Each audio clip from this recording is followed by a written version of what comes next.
Merci, chère Véronique. Messieurs les directeurs généraux, mesdames les directrices générales, mesdames les présidents de CME, mesdames et messieurs,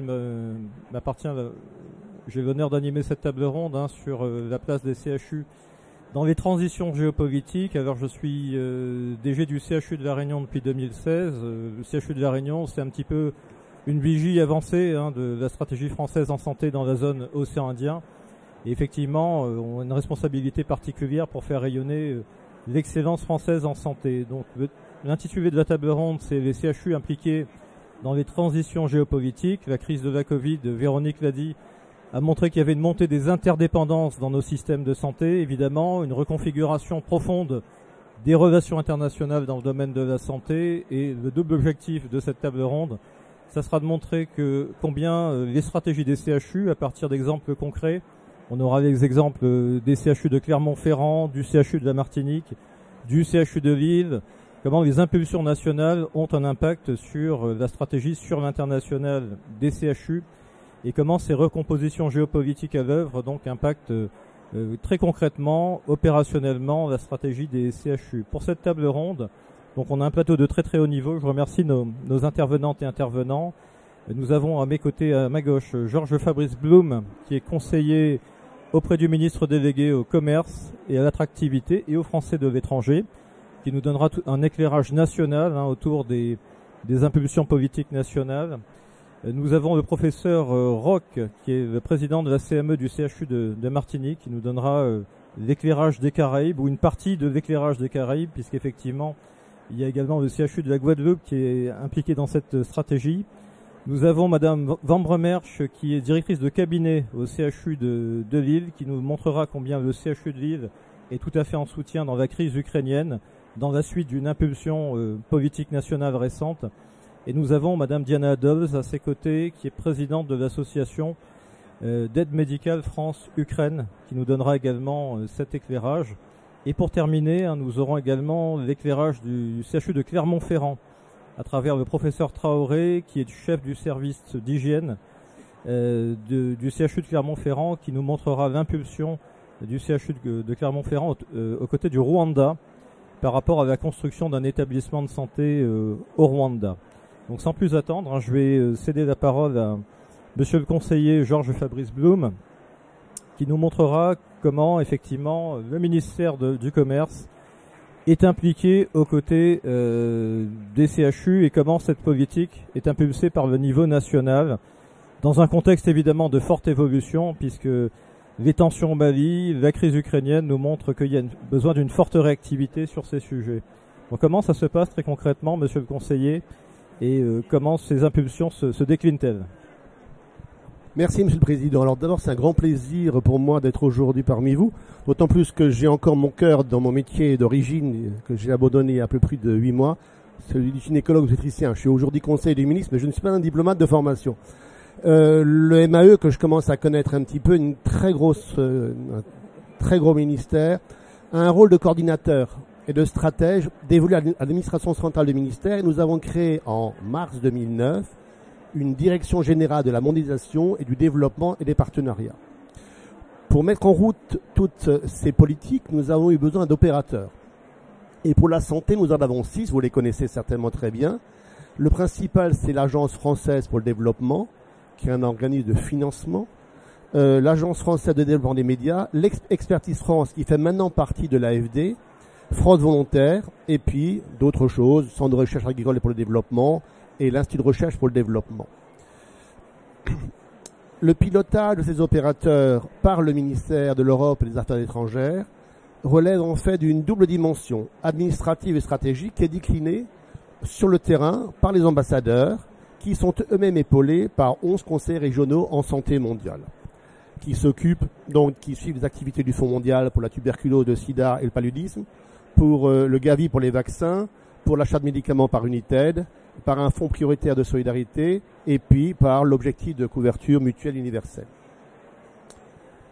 L'action de la France se veut d'avoir un rôle moteur pour les innovations en santé, pour l'attractivité du modèle hospitalier universitaire et sa notoriété. Il faut le rappeler, et ça a été dit tout à l'heure, ça reste toujours un élément phare de la médecine dans le monde, et par son expertise. Et ces actions vont se focaliser sur la promotion des droits humains, sur l'équité et la solidarité, sur l'attractivité et l'influence, et sur la réactivité et l'efficacité.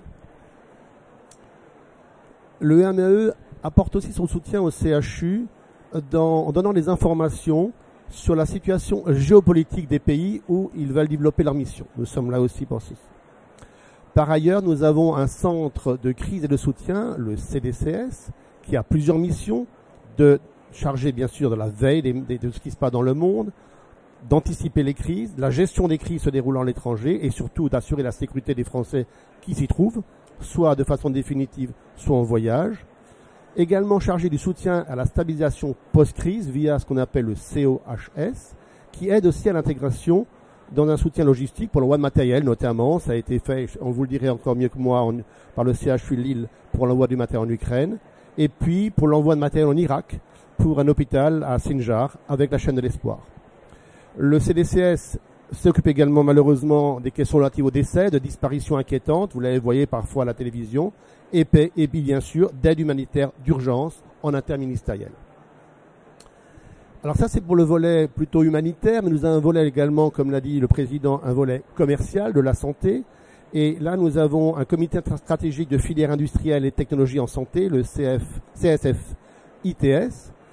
et puis deux représentants très importants. Un fédérateur santé à l'export, qui est un ancien directeur de clinique, vous le connaissez certainement, Jean-Patrick Lajonchère, et puis une envoyée spéciale pour l'innovation, qui est Dr Raphaël Torjman, qui est hématologue. Le MAE donc, et sa direction est ainsi en première ligne dans toute la structuration et l'animation de la filière, notamment à l'export, et il s'appuie sur Business France, sur la DGE, sur la DG Trésor et sur la banque BPI France. Nous avons également pour l'export des éléments phares, qui est la marche Ombrelle French Healthcare, qui a été intégrée au dispositif Choose France. Et vous avez vu la semaine dernière, le président a fait l'apologie de la France et nous avons pu attirer énormément de contrats de boîtes étrangères et notamment dans la biotech. Et je suis en train de m'y atteler également pour compléter l'impulsion que donne le président de la République. Et puis l'association French Healthcare, qui est une association indépendante et qui permet donc à différents industriels, au milieu académique, privé, aux hospitaliers et au milieu assurantiel donner une approche collaborative à l'export. Nous appuyons également encore sur deux structures, le réseau des clubs santé à l'étranger, qui sont 14, et puis le réseau santé des conseils du commerce extérieur de la France. Donc voilà un peu cette grosse machine qui se met à disposition de la santé. Et donc, soit dans les périodes de crise, bien sûr, par l'intermédiaire du CDCS, soit en période normale pour aider les CHU à travailler avec d'autres hospitaliers dans les pays en voie de développement. Donc voilà ce que je vais vous dire de façon résumée. Je suis prêt à répondre à vos questions par la suite si vous le souhaitiez. Merci monsieur le conseiller pour la présentation de ce dispositif de pilotage et de suivi très structuré, très organique et très coordonné. Est-ce qu'il y a peut-être des questions venant de l'Assemblée sur ce premier aspect où on passe peut-être, on va dire à l'exemple des Caraïbes. On sait que sur la zone Caraïbe, il y a des recompositions géopolitiques fortes qui sont en train de se passer, avec le jeu des puissances évidemment qui se met en place, une Chine qui s'implante fortement sur la zone Caraïbe, les États-Unis qui se centrent plutôt sur, on va dire, le Pacifique Sud. Quelle est la place de la France dans ce schéma, évidemment, autour du concept, professeur, monsieur le président de CME, du One Caribbean Health? Je crois que c'est le terme consacré, présenter la stratégie du CHU de Martinique.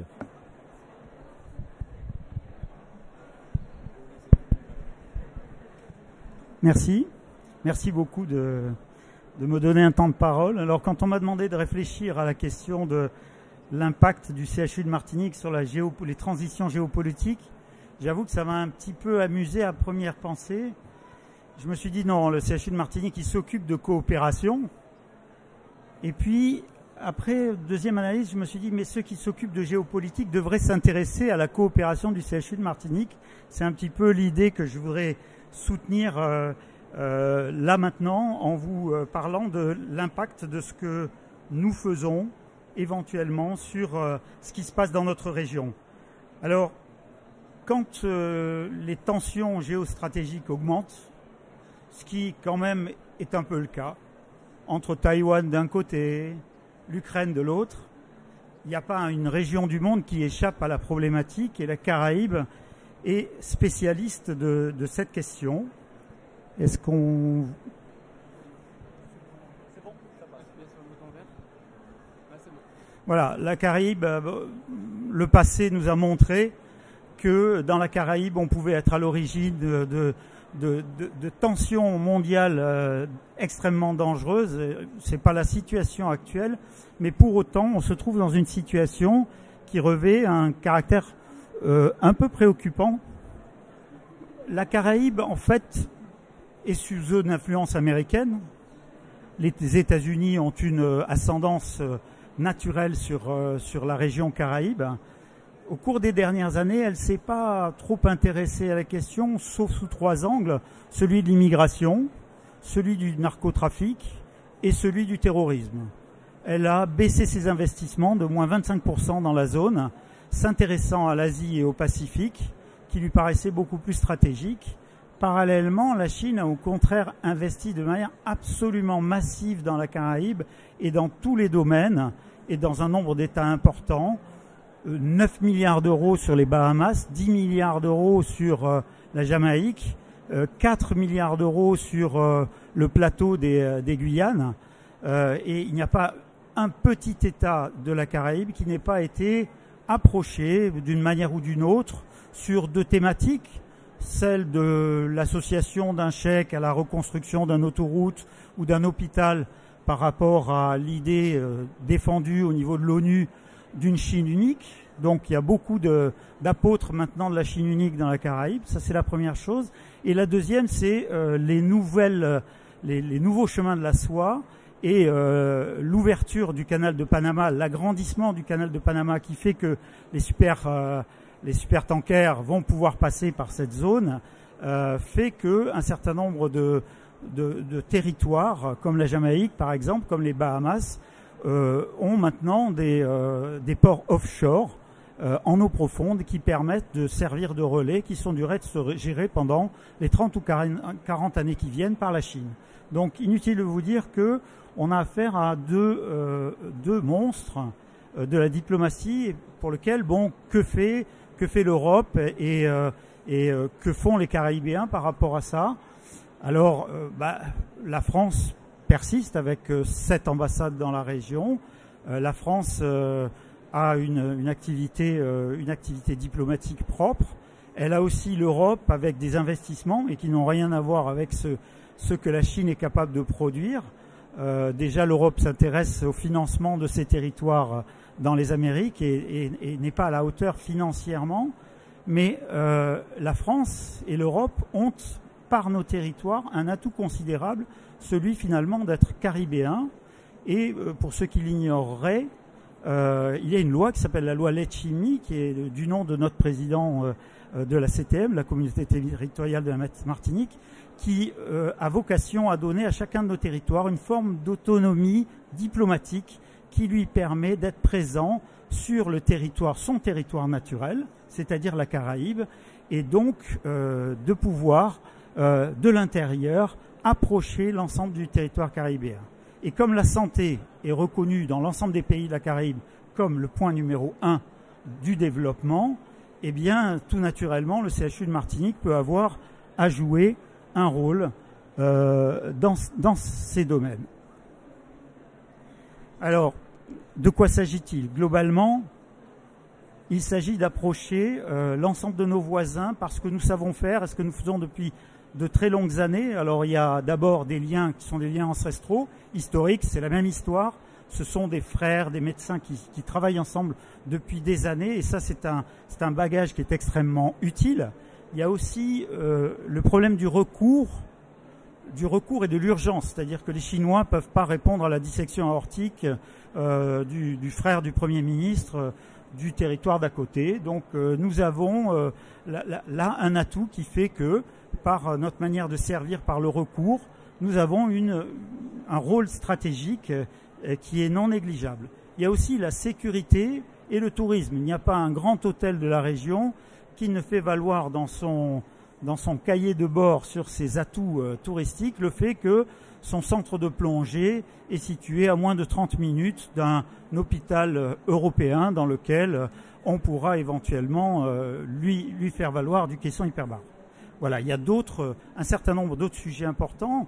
Il y a la co-construction et par exemple le cyclotron qui est en train d'arriver en Martinique, est capable de produire des radioisotopes. Ces radioisotopes peuvent être mis à la disposition de tous les pays qui voudraient développer leur propre cancérologie et se doter de TEP scanners. Et donc, on va contribuer au co-développement. Il y a un certain nombre d'autres sujets. Il y a évidemment les sujets de recherche parce que nous avons tous les mêmes problèmes. Donc, les sargasses sont un problème grave pour tous les pays de la Caraïbe, comme la brume de sable. Et sur ces sujets, comme sur les sujets endémiques, nous avons des travaux de recherche qui sont des travaux communs. Par ailleurs, par le biais de nos chercheurs, nous approchons des organismes qui sont les organismes de la Caraïbe, comme la CARFA, qui est un organisme de santé publique du CARICOM.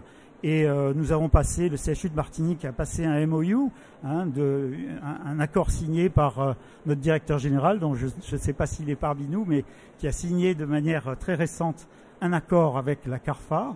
Et par l'intermédiaire de la CARFA, qui est l'agence de santé publique de tous les pays du CARICOM, c'est aussi une possibilité pour que la Martinique intègre à part entière la CARFA. Donc par notre présence, qui est une présence de terrain, une présence qu'on s'est amusé à qualifier de la présence d'une mygale qui se cache sur le terrain et qui n'est pas bien visible, la France, l'Europe, la Martinique dispose par son CHU de la Martinique d'un atout qui lui permet de faire valoir les intérêts à la fois de l'Europe, de la France et de la Martinique dans la Caraïbe. Merci Monsieur le Président pour ce témoignage. Une question parce qu'on voit que vous capitalisez sur un plateau technique d'excellence, des spécialités de recours. Est-ce que le CHU de Martinique accueille des patients de la zone de plus en plus? Est-ce qu'il développe à l'export son plateau technique à travers des filières d'accueil de patients payants pour optimiser son plateau technique? C'est ce qu'on fait à La Réunion et j'imagine que c'est pareil en Martinique. Oui, on fait la même chose en sachant qu'il y a aussi une prise en charge de patients qui arrivent avec des bot people et qui nous arrivent sans qu'on soit très doué pour retomber dans nos fonds. Mais de toute manière, en effet, la moitié des dépenses de santé des pays de la Caraïbe qui nous entourent consiste à exporter des patients pour qu'ils soient soignés ailleurs. Donc il y a une manne d'argent très importante dont on peut bénéficier à condition d'avoir le niveau d'organisation que peut être capable de donner notre concurrent direct qui est Miami. Madame Van Brommersch, Madame Doss, donc très rapidement, dès le démarrage de la crise ukrainienne, le CHU de Lille s'est impliqué aux côtés de l'Ukraine. On sait qu'il y a une visite du ministre de la Santé, la signature d'un accord cadre à Lviv, c'était en Ukraine en avril dernier par rapport à un projet de reconstruction évidemment sanitaire de l'Ukraine. Alors comment s'est passé ce soutien, ces modalités de soutien du CHU de Lille à l'Ukraine dès le démarrage évidemment de la guerre en Ukraine en février 2022? Bonjour à tous. Alors effectivement, je suis heureuse d'être présente ici et je remercie beaucoup Jana Dols qui a accepté aussi de venir, qui je pense permet vraiment de témoigner le partenariat qu'on a pu avoir une association ukrainienne, parce que sans les associations de terrain, on n'aurait effectivement pas pu mettre tout ça en place. Donc effectivement, dès le début de la crise ukrainienne, lorsque les forces russes ont envahi l'Ukraine, donc dès février 2022, le CHU de Lille a souhaité directement apporter son soutien. Donc dans une première intention, ça s'est matérialisé par un envoi de convois humanitaires. C'est vrai qu'on a pu bénéficier de stocks qui étaient largement constitués au sein de notre établissement et donc de pouvoir donner des respirateurs. Donc c'est à peu près une cinquantaine de respirateurs, donc des Osiris 1, Osiris 2 qui ont pu être donnés, mais également des pousse-seringues et différentes sortes d'analgésiques, d'anti-anesthésiants qui ont pu être apportés à l'Ukraine avec l'envoi d'un premier convoi. Et ensuite, on a évolué au fur et à mesure du conflit. On s'est vraiment adapté aux besoins du terrain grâce à Diana Dols qui nous a transmis les besoins en direct du terrain. Donc le but était vraiment de pouvoir envoyer sur place des médicaments ou du matériel qui était nécessaire. Donc ça, je tiens vraiment à le souligner parce qu'on a pu bénéficier aussi des conseils de l'association qui nous conseillaient par exemple de traduire les posologies. Car les médicaments ukrainiens ne sont pas les mêmes que les médicaments français, donc il n'y avait pas non plus d'intérêt d'envoyer des médicaments sans ce type de traduction. Donc ça, c'est le premier grand apport qu'on a pu avoir, je pense, qui prouve que les CHU ont un impact dans les conflits géopolitiques et notamment le conflit en Ukraine. On a eu d'autres rapports, mais peut-être que je peux laisser... Voilà, je vous laisse peut-être intervenir. Oui, bonjour. Donc, je suis Diana Dols, je représente l'association Aide médicale et caritative France-Ukraine. Donc, nous sommes créés en 2014 lors des premières invasions russes de l'Est de l'Ukraine. Et ça explique un peu notre rapidité d'action au début de la crise et notre expérience qu'on aurait pu apporter, qu'on a apporté aux CHU, aux hôpitaux et aux entreprises qui voulaient aider l'Ukraine. Parce que depuis 2014, nous avons aidé les territoires sinistrés par la guerre à l'est de l'Ukraine. Donc, nous avons déjà eu l'expérience des logistiques des crises, d'aide aux hôpitaux dans la zone de guerre, d'aide aux hôpitaux qui étaient détruits par les combats. Donc ça, nous avons, à une échelle un peu moins importante parce que ça concernait à l'époque des régions, mais notre expérience, notre réseau qu'on a mis en place pour aider la région de Donetsk et de Lugansk nous a servi à nous orienter rapidement suite à l'évasion massive de l'Ukraine. Et notre deuxième point, c'était à partir de 2015, nous aidions le ministère de Santé de l'Ukraine à moderniser leur système médical et appliquer la réforme. Parce que l'Ukraine, malgré la guerre dans l'est de l'Ukraine, elle s'est engagée dans la réforme médicale. Donc pour s'affranchir de ce passé soviétique, parce que l'Ukraine était bien consciente que c'est ça aussi qui la bloque dans le développement, et moderniser ses hôpitaux, moderniser le fonctionnement. Donc, faire rentrer l'argent dans des hôpitaux. Parce qu'à l'époque, c'était le fonctionnement un peu partagé entre l'abandon, parce qu'il y avait peu de financement, et des initiatives privées qui ne rentraient pas dans le système normal de fonctionnement du système de santé. Et donc, avec toute cette expérience, le 24 février, nous avions des interlocuteurs, entre autres directs des ministères de Santé. Nous avions des partenaires. Un de nos plus grands partenaires, c'est Conseil de réanimation et de médecine d'urgence, qui est pareil, qui était avant la grande invasion. Il était plus dans les formations et dans le conseil au ministère de Santé. Et ensuite, suite à cette invasion, il a mis aussi ses bénévoles, son réseau, pour aider les hôpitaux en matériel, en consommables médicaux, parce que c'était une période gravissime quand la logistique s'arrêtait, logistique établie du ministère des Santé s'arrêtait, et donc les hôpitaux ne savaient plus à qui s'adresser, donc ils avaient des besoins, ils avaient des afflux de blessés, mais ils savaient la logistique établie ne fonctionnait plus. Et donc nous, avec le réseau logistique qu'on avait, par exemple les dons des CHU de Lille, on allait importer directement en Ukraine. On ne passait pas par les hubs en Pologne. C'était vraiment direct, donc ça arrivait directement et aussitôt sur place. Donc nous, notre point d'arrivage, c'était Lviv. Et aussitôt, c'était redistribué vers les hôpitaux tout dépendait de situation sécuritaire de cet hôpital. Donc s'il y avait les zones qui étaient quasiment encerclées ou infiltrées, donc c'était des petites camionnettes, Ensuite, il y avait des grands camions. Et donc, cette logistique-là nous a permis d'agir rapidement. Et le fait que nous avons travaillé avec les CHU, les hôpitaux avant donc, ce déclenchement, donc on n'avait pas beaucoup de difficultés à activer nos réseaux et nous sommes contents que CHU ont répondu vraiment de façon très solidaire à ces besoins. Et donc, nous avons pu montrer que nous pouvons agir rapidement, efficacement, selon les besoins. Donc, effectivement, c'était la première aide qu'on a pu apporter dans le cadre du conflit en Ukraine. Et puis, en fait, assez rapidement, on a essayé de s'adapter aux besoins du terrain avec la prise en charge de blessés de guerre dans le cadre d'évacuation militaire, hein, l'opération Héron 9 notamment. Donc des prises en charge de blessés militaires qui arrivaient, qui avaient besoin de soins très complexes, hein, qui donc restent très longtemps dans les hôpitaux, donc à Lille comme dans d'autres établissements au niveau national qui ont accueilli ces patients. Donc la troisième aide qu'on a pu apporter, ça concerne les prises en charge plutôt ce qu'on appelle nous compassionnelles.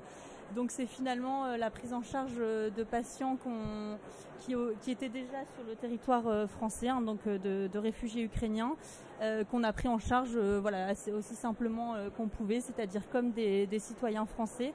Mais on a dû aussi apporter beaucoup d'aide et notamment recruter des interprètes ukrainiens pour la traduction de dossiers médicaux ou la traduction de différents documents qui ont pu être amenés par les patients eux-mêmes. Ensuite, il y a un quatrième aspect sur lequel on a voulu déployer de l'aide, c'est la cellule, la CUMP, la cellule d'urgence médico-psychologique, donc qui est une cellule qui en fait se déplaçait directement auprès des populations qui étaient arrivées en France pour les soutenir psychologiquement. Donc ça a été un soutien sur du long cours, donc on est assez satisfait. Ah, vous entendez pas? Pardon. Voilà, c'est en tout cas un appui psychologique qui a pu être donné auprès des citoyens de Lille. Et puis enfin, là c'est un projet qu'on a ensemble, hein, on en discutait dernièrement avec Jana Dols. Le but est cette fois-ci de pouvoir apporter de la formation sur place en Ukraine et donc avec des dispositifs de formation qui pourront être mis en place entre le CHU de Lille et certains hôpitaux de l'Ukraine et de permettre des formations des jeunes médecins pour leur permettre de continuer à apprendre, notamment pour tout ce qui concerne l'imagerie médicale qui est effectivement nécessaire en ce moment en Ukraine. Donc on est en train de travailler sur ce projet-là. Voilà. Merci pour ce double témoignage très intéressant qui appellera sûrement de la part de l'auditoire des questions complémentaires en fin de session. Professeur Traoré, vous travaillez au CHU de Clermont-Ferrand, vous êtes chef du service d'hygiène hospitalière, donc il y a un partenariat qui est émergent, qui est en train de se dessiner entre le CHU de Clermont et le Rwanda autour de la reconstruction d'un hôpital. Comment a-t-il émergé et quels en sont ses déterminants aujourd'hui ? Alors, effectivement, c'est pas uniquement autour de la reconstruction d'un hôpital, mais il y a un projet effectivement qui est tout débutant, puisqu'on a eu un financement des GOS dans le cadre des APCHI en novembre 2022. Donc le projet, l'idée a émergé courant 2022, en fait par des échanges avec des médecins rwandais et notamment aussi franco-rwandais, qui ont fait émerger l'idée d'une montée en compétences en soins critiques. C'est pas de l'hygiène hospitalière. Je représente aujourd'hui mon collègue qui est anesthésiste réanimateur. Et donc l'idée c'est d'offrir un soutien en soins critiques. Donc cette idée, on l'a soumise évidemment immédiatement à notre direction qui a été très intéressée. Alors il faut savoir qu'au CHU de Clermont, en fait, il y a une coopération assez ancienne, mais avec des pays, notamment le Burkina Faso, depuis une quinzaine d'années, où j'étais allé il y a plus de 15 ans. Et en fait, cette coopération commençait à s'essouffler, et puis le contexte politique actuel du Burkina est pas très favorable. Et donc, il y avait vraiment une volonté de la direction de s'orienter vers d'autres régions, d'autres pays. Donc voilà, on a eu un soutien très fort de la direction. Près du côté rwandais, il y a aussi un contexte qui est actuellement extrêmement favorable, à mon sens, dans le sens où c'est un pays qui est en pleine explosion positive, c'est-à-dire qu'il y a vraiment une dynamique dans ce pays qui est assez impressionnante, et notamment dans le système de santé. Et donc on a eu l'honneur d'être reçu par le ministre au mois de mars quand on y est allé, et effectivement il nous a confirmé l'objectif à horizon de 5 ans de tripler le nombre de soignants, de doubler le nombre de médecins et de doubler le nombre de lits de CHU. Donc vraiment, et de devenir aussi un pôle de tourisme médical d'excellence dans la sous-région. Donc vraiment une volonté assez impressionnante. Alors la contrepartie, c'est que y a de la concurrence, et il va y avoir de la concurrence. Il y a beaucoup d'Américains, beaucoup de Belges, beaucoup d'Allemands, beaucoup d'actions de coopération.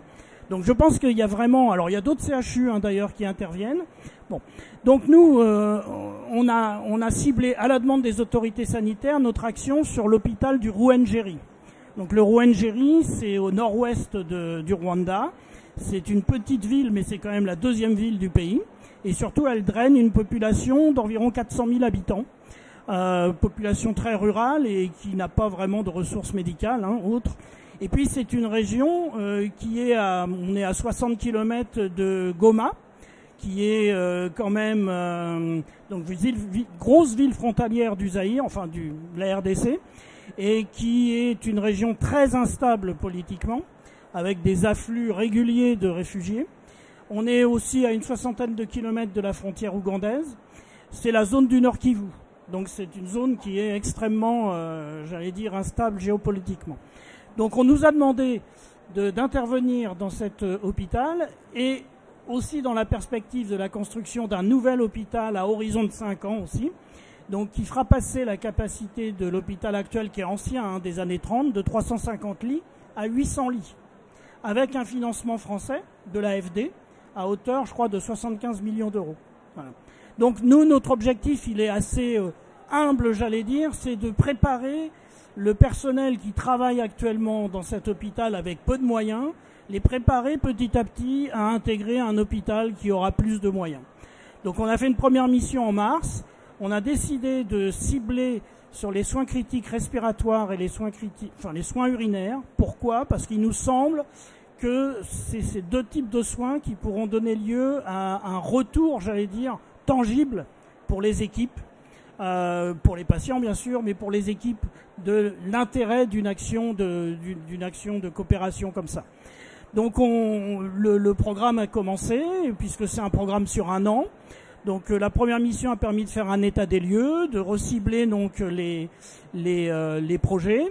On a entamé des formations donc pour les médecins. On a entamé des formations pour les infirmières avec le partenariat de la Société de réanimation de langue française qui nous aide beaucoup sur ce sujet. Donc c'est des formations en ligne qui ont été offertes avec un tutorat par les infirmières du CHU de Clermont. Donc 2 fois par semaine, elles contactent le Rwanda pour voir comment se passe la formation.